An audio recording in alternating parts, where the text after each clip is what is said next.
ആഴ്സിന്റെ താഴ്വാരം കൃപതൻ ആരാമമാക്കിയ താതാ.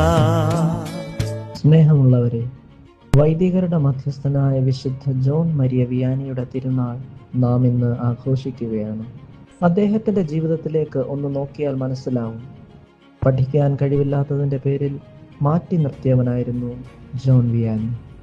എന്നാൽ മാറ്റി നിർത്തിയവനെയാണ് ദൈവം ഒരു ജനത്തിനു മുഴുവൻ വിശുദ്ധി നൽകുവാനായിട്ട് ഉയർത്തിയത്. അതുകൊണ്ട് കഴിവിന്റെ പേരിൽ, കുറവിന്റെ പേരിൽ ആരെങ്കിലും മാറ്റി നിർത്തപ്പെടുന്നുണ്ടെങ്കിൽ ഒന്ന് മനസ്സിലാക്കുക, നാം എല്ലാം താഴ്ന്നവനെ ഉയർത്തുന്ന ദൈവത്തിന്റെ ക്ഷേമത്തിന്റെ പദ്ധതിയുടെ ഭാഗമാണ്.